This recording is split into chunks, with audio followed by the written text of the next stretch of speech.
नमस्कार, आप देख रहे हैं न्यूज़ वन इंडिया और मैं हूं आपके साथ अर्चना गुप्ता।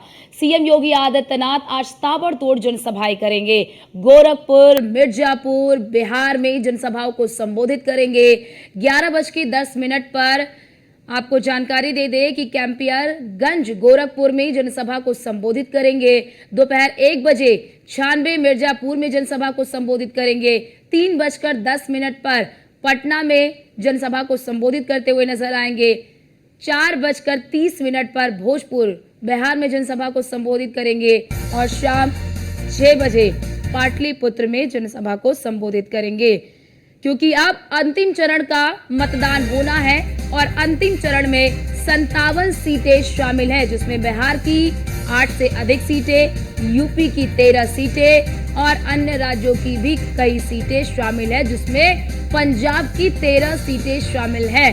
तो अब अंतिम चरण में केवल 57 सीटों पर मतदान होना है और इस अंतिम चरण के चुनाव प्रचार के लिए बीजेपी पूरी ताकत झोंकती हुई नजर आ रही है और इसी क्रम में सीएम योगी आदित्यनाथ आज ताबड़तोड़ जनसभाएं करते हुए नजर आएंगे, जनसभाओं को संबोधित करेंगे। बिहार में भी कई जनसभाओं को संबोधित करेंगे और यूपी के जो जिले हैं जहां पर 7वें चरण में मतदान होना है, वहां पर भी जनसभा को संबोधित करते हुए नजर आएंगे। मिर्जापुर और अगर बात कर ले अन्य जगहों की जहां पर सीएम योगी आदित्यनाथ कैंपेन करते हुए नजर आएंगे, मिर्जापुर सीट जो है वो एनडीए के सहयोगी दल अनुप्रिया पटेल यानी कि जो सोनेलाल एस उसे दिया गया है। अपना दल सोनेलाल को ये सीट दी गई है और अनुप्रिया पटेल यहाँ से दूसरी बार चुनावी मैदान में है। तो अब ऐसे में अपने सहयोगी दल के प्रत्याशियों के लिए समर्थन मांगते हुए जनता से नजर आएंगे सीएम योगी आदित्यनाथ।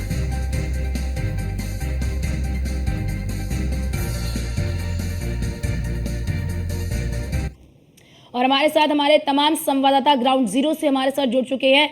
हरेंद्र दुबे गोरखपुर से जुड़ चुके हैं और रामलाल साहनी मिर्जापुर से जुड़ चुके हैं। पहले रामलाल साहनी आपके पास आना चाहूंगी।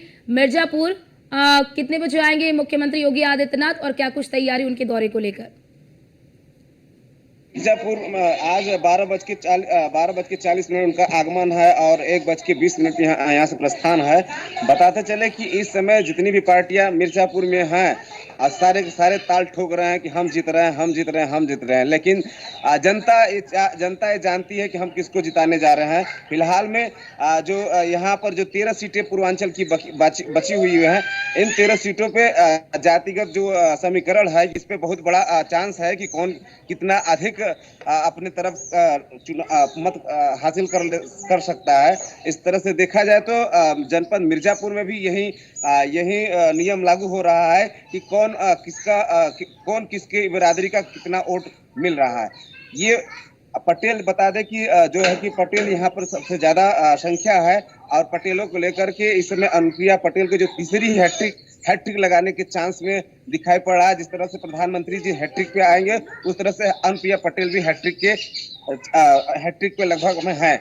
इस तरह देखा जाए तो अनुप्रिया पटेल की बहन कमेरावादी पार्टी में से लड़ रही हैं, चुनार से हैं, दौलत सिंह पटेल, वो भी टक्कर दे रहे हैं। टक्कर क्या, मान लीजिए कि चुनाव में इस समय उनकी जो मत है उन्हीं में ताकत डाल रही है। और दूसरी तरफ है सपा और कांग्रेस की रमेश चंद्र जो है कि भदोही के सांसद थे, वहाँ भाजपा से टिकट नहीं मिला तो डायरेक्ट यहाँ मिर्जापुर में आ गए हैं और पार्टी बदल करके सपा और कांग्रेस में आ गए हैं और वहाँ से टिकट लेकर के चुनाव लड़ रहे हैं। ये भी टक्कर दे रहे हैं और जोरदार टक्कर जनपद में सिर्फ दो ही की लड़ाई चल रही है, सपा और भाजपा की। भाजपा इस समय जाति का जो समीकरण है, इस समय रमेश बिंद के साथ बिंदो की ओर जा रहा है और मुस्लिम का भी वोट जा रहा है, यादव लोग का भी वोट जा रहा है। ऐसे देखा जाए तो दोनों की टक्कर बहुत जोर है। इसलिए यहाँ पर अभी 26 मई को प्रधानमंत्री मोदी जी आए थे, इसके साथ साथ योगी जी भी थे और उप मुख्यमंत्री केशव प्रसाद मौर्य भी जी थे। इस तरह से देखा जाए कि आने से जो है कि कुछ जो जनता है वो अनुप्रिया पटेल की तरफ झुकाव की है। ठीक, अब हमारे साथ बने रहिए। हरेंद्र दुबे भी हमारे साथ गोरखपुर से बने हुए हैं। हरेंद्र, बात गोरखपुर की कर ले तो अब अंतिम चरण बाकी है और गोरखपुर भी काफी महत्वपूर्ण सीट मानी जाती है। गोरखपुर में किस तरह के मुद्दे आप देख रहे हैं? मौजूदा सांसद किस तरह के मुद्दे लेकर जनता के बीच में जा रहे हैं? किस तरह के दावे, किस तरह के वादे जनता से किए जा रहे हैं? देखिए, अगर गोरखपुर की बात करें अर्चना, खासतौर से गोरखपुर सहित इधर पूर्वांचल के, तो पूर्वांचल में जातीय समीकरण को जिस तरह से साध करके इंडिया गठबंधन ने प्रत्याशी को उतारा है, कहीं न कहीं भारतीय जनता पार्टी के लिए मुसीबत का सामना करना पड़ रहा है। आपको बता दें कि उत्तर प्रदेश के मुख्यमंत्री योगी आदित्यनाथ का गढ़ माने जाने के बाद भी यहाँ पर काफी मशक्कत करनी पड़ रही है। कभी भी उत्तर प्रदेश के मुख्यमंत्री योगी आदित्यनाथ ने इतनी जनसभाएं नहीं की होंगी, खासतौर से पूर्वांचल में, जो कि भारतीय जनता पार्टी के प्रत्याशियों के लिए इस बार करते नजर आ रहे हैं। आज गोरखपुर के कैंपियरगंज में उनकी जनसभा लगी है और खासतौर से बांसगांव लोकसभा क्षेत्र के चौरी चौरा में आज कार्यक्रम लगा है केशव मौर्य उप मुख्यमंत्री उत्तर प्रदेश की। खास तौर से आज राजनीतिक दलों के लोग खासतौर से गोरखपुर सहित पूर्वांचल महाराष्ट्र में अपना डेरा जमाएंगे।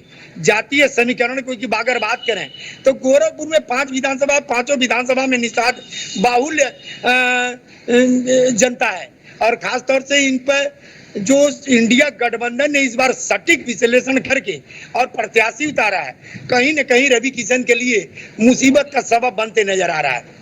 हरेंद्र जी, हरेंद्र जैसा कि आपने ये बताया, ठीक है हरेंद्र, जैसा कि आपने ये बताया कि इतनी जनसभाएं सीएम योगी आदित्यनाथ ने कभी नहीं की थी, तो क्या ये इसलिए इतनी जनसभाएं की जा रही हैं जो मौजूदा सांसद को लेकर एंटी इनकम्बेंसी है, जो नाराजगी है, उस नाराजगी को दूर किया जा सके?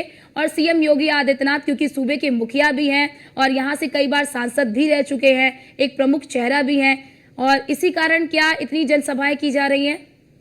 अर्चना, वाकई आपने बहुत सही बात कही कि सांसद के प्रति जो जनता की नाराजगी है, कहीं न कहीं वही कारण है कि उत्तर प्रदेश के मुख्यमंत्री योगी आदित्यनाथ ने गोरखपुर में खुद अपने हाथों में कमाल संभाली है। क्योंकि गोरखपुर की जनता उनको भली भांति जानती है और वो गोरखपुर की जनता को भली भांति जानते हैं।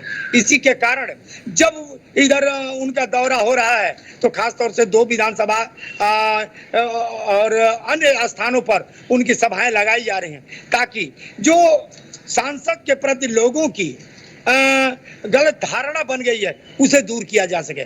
क्योंकि चुनाव से 1 माह पहले जब उत्तर प्रदेश के मुख्यमंत्री योगी आदित्यनाथ नगर निगम के कार्यक्रम में नगर निगम परिसर आए थे, तो उन्होंने कहा था कि बीते 6 माह से गोरखपुर के सांसद एक्टिव नजर आ रहे हैं और सरकार की योजनाओं को जन जन तक पहुंचा रहे हैं। जनता भी जानती है और खासतौर से मुख्यमंत्री भी जानते हैं कि किस तरह से कार्य प्रणाली सांसद की रही है। अब भारतीय जनता पार्टी और मुख्यमंत्री को यह टिकट मिलने के बाद इतनी जोर आजमाइश करनी पड़ रही है, क्योंकि अगर प्रत्याशी बदले होते तो आज इतनी मशक्कत और इतनी मेहनत नहीं करनी पड़ती। लेकिन टिकट इन रवि किशन को मिला है, इसके कारण भारतीय जनता पार्टी की साख नहीं, उत्तर प्रदेश के मुख्यमंत्री की साख गोरखपुर में दांव पर लगी है कि अगर यहाँ की सीट हारते हैं तो समझिए बहुत बड़ा मैसेज पूरे देश में जाएगा कि अपने ही गढ़ में अपनी ही सीट को नहीं बचा पाए। बिल्कुल हरेंद्र, बिल्कुल, और यही वजह है कि मुख्यमंत्री योगी आदित्यनाथ ने खुद यहाँ की कमान संभाल रखी है और लगातार वो यहाँ पर जनसभाओं को संबोधित कर रहे हैं और जनता को ये संदेश देने की भी कोशिश कर रहे हैं कि मुखिया आपके साथ है। आप हमारे साथ बने रहिए। रामलाल साहनी हमारे साथ मिर्जापुर से बने हुए हैं। रामलाल साहनी, अगर बात मिर्जापुर की कर ले तो अनुप्रिया पटेल यहाँ से चुनावी मैदान में है। अनुप्रिया पटेल को लेकर लोगों में किस तरह की प्रतिक्रियाएं निकलकर सामने आ रही, क्योंकि आप ग्राउंड जीरो पर रहते हैं, जब आप लोगों के बीच में जा रहे हैं, तो अनुप्रिया पटेल को लेकर मौजूदा सांसद भी हैं, किस तरह की प्रतिक्रिया जनता के बीच से आ रही है? इस समय अभी हरेंद्र भाई जो कहा है कि सही बात सत्य है कि हर जनपदों में अगर सांसदों के जो टिकट मिल गया, सर्वे किया गया होता तो शायद आज कुछ नज़ारा कुछ और होता। और योगी जी और मोदी जी और भाजपा के शीर्ष नेता जो मेहनत कर रहे हैं जनपद में जा करके जनसभा कर रहे हैं, ये जनसभा करने की जरूरत नहीं पड़ती अगर अगर सर्वे कर लिया जाता। तो वैसे वास्तविकता यही है कि मिर्जापुर की जनता लगभग हर बिरादरी से, हर एक जाति से और ये जगह से विरोध पे है, अनुप्रिया पटेल के विरोध में है। इसकी वजह से यहाँ संघर्ष जारी है अनुप्रिया पटेल की, और जिसकी वजह से रमेश बिंद बहुत तगड़ा उनको तगड़ा चुनौती दे रहे हैं। और इस तरह से देख लिया जाए कि जो स्थानीय मुद्दा है, अनुप्रिया पटेल ने स्थानीय मुद्दों को छोड़ करके हाईवे के पीछे भागे और मेडिकल कॉलेज के पीछे भागे और विश्वविद्यालय के पीछे भागे, जबकि स्थानीय मुद्दों से बहुत दूर रही। आपको बता दें कि हर घर नल जल की व्यवस्था यहाँ गांव-गांव किया गया है, लेकिन नल तो लगे हैं, पानी उसमें 2 साल के बाद भी पानी नहीं पहुंचा है, जिसकी वजह से यहाँ की जो जनता है वो काफी ज्यादा नाराज दिखे जा रहे हैं। और यहाँ पर हलिया जो है कि मुख्यालय से 80 किलोमीटर दूर हलिया और पहाड़ी जो दूरस्थ एरिया है, वहाँ पर पानी की व्यवस्था इतनी दयनीय है कि लोग झरने से 2:30 बजे रात बैठ करके वहाँ पर पहाड़ों के बीच में जाकर के पानी भरने के लिए लाइन लगा करके 2:30 बजे जाकर के सुबह 7 बजे तक वो पानी पाते हैं, तब जाकर के उन्हें पानी की नसीब होती है। ऐसे न जाने कितनी मुद्दे हैं जो कि लोग जनता मिर्जापुर की जनता नाराज चल रही है। और यहाँ की जो बेरोजगारी है, यहाँ के जो युवा हैं, ये यहाँ से खासकर गुजरात और महाराष्ट्र की तरफ पलायन कर जाते हैं। ये भी लोगों के दिमाग में चल रहा है कि आखिर अगर 10 साल से अगर अनुप्रिया पटेल यहाँ पर कार्य कर रही हैं, तो हम लोगों की जो बेरोजगारी है, जो हम लोगों की जो मुख्य समस्या है, उससे हमें क्यों नहीं निजात मिला। ये सब सारी समस्याओं को लेकर के अनुप्रिया पटेल को कोस रही है जनता। फिलहाल मोदी जी और योगी जी और जितने भाजपा के शीर्ष नेता हैं, वो प्रयास कर रहे हैं कि कम से कम यहाँ की सीट निकले। आज जनता अगर खुश होती, इतनी मेहनत शीर्ष नेताओं को नहीं करना पड़ता। जी, रामलाल साहनी, जैसा कि आपने तमाम मुद्दे बताए, क्या ये मुद्दे बीजेपी के लिए यहाँ पर चुनौती बनेंगे? और बड़ी बात ये कि जिस प्रतिद्वंदी को इंडी गठबंधन ने यहाँ पर उतारा है अनुप्रिया पटेल के विरोध में, उसको लेकर किस तरह की प्रतिक्रिया है? क्या वो अनुप्रिया पटेल को एक कड़ी टक्कर देंगे? वो किन मुद्दों को लेकर जनता के बीच में जा रहे हैं? चले कि रमेश बिंद यहाँ से मझवा विधानसभा से विधायक भी रह चुके हैं और 2 बार विधायक रह चुके हैं, जो कि पहले से उनका वर्चस्व जनपद में रहा है और उनकी जनता के बीच पकड़ रही है।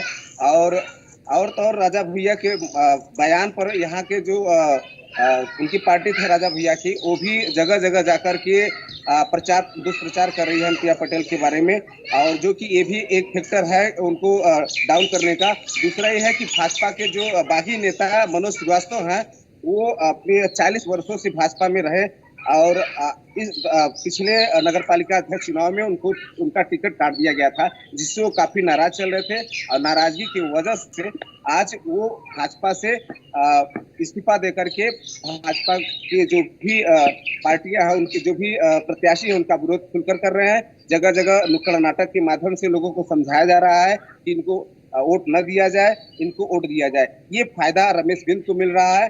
और जो राजा भैया का जो वहां पर बयान था, उस ठाकुर का जो मत पड़ने वाली है, वो भी एक तरफा रमेश बिंद को मिलने जा रहा है।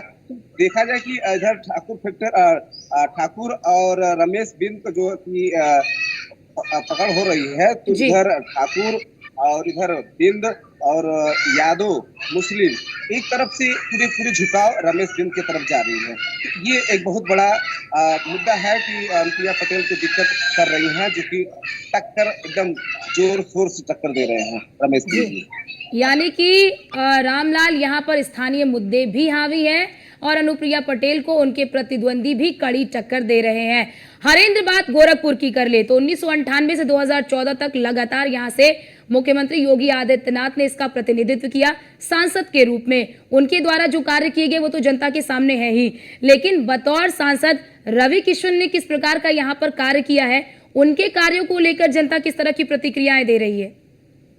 देखिए, उत्तर प्रदेश के मुख्यमंत्री योगी आदित्यनाथ जब सांसद थे तो सड़क से लेकर के सदन तक इंसेफ्लाइटिस जैसे भयावह बीमारी को खात्मे को लेकर के संघर्ष करते रहे। जब उत्तर प्रदेश की कमान उन्होंने संभाली उसके बाद से इंसेफ्लाइटिस खात्मे के तरफ गया है और आज 0% पर आ गया है।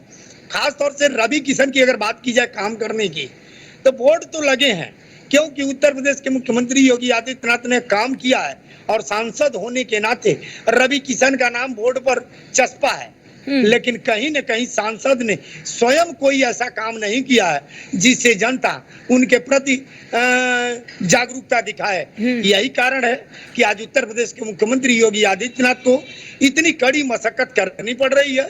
और खास तौर से आज गोरखपुर की जनता केवल उत्तर प्रदेश के मुख्यमंत्री योगी आदित्यनाथ के चेहरे को देख करके भारतीय जनता पार्टी के कैंडिडेट को जिताने का काम करती है, क्योंकि भारतीय जनता पार्टी के जो कैंडिडेट अभी तक मिले हैं, मुख्यमंत्री के हटने के बाद, योगी आदित्यनाथ को सीट छोड़ने के बाद जनता के बीच में नजर नहीं आते। इनको जब पता चलता है कि मुख्यमंत्री लखनऊ से गोरखपुर आ रहे हैं, तब वे मुंबई और दिल्ली से गोरखपुर आते हैं और जैसे मुख्यमंत्री की जनसभा खत्म होती है वैसे दिल्ली मुंबई के लिए रवाना हो जाते हैं। बिल्कुल, यानी कि एक बड़ा मुद्दा ये है हरेंद्र की सांसद जी जो हैं वो क्षेत्र में रहते ही नहीं है, जिससे कि जनता उनसे मिल सके, अपनी समस्याओं को बता सके। ये भी एक बड़ा मुद्दा अपने आप में बनता है। आप दोनों का बहुत शुक्रिया हमारे साथ जुड़ने के लिए और तमाम जानकारी हमारे दर्शकों तक पहुंचाने के लिए कि किस तरह के समीकरण बन रहे हैं, किस तरह की मौजूदा वहां पर हालात हैं, किस तरह की एंटी इनकम्बेंसी से मौजूदा सांसद को और प्रत्याशी को जूझना भी पड़ रहा है।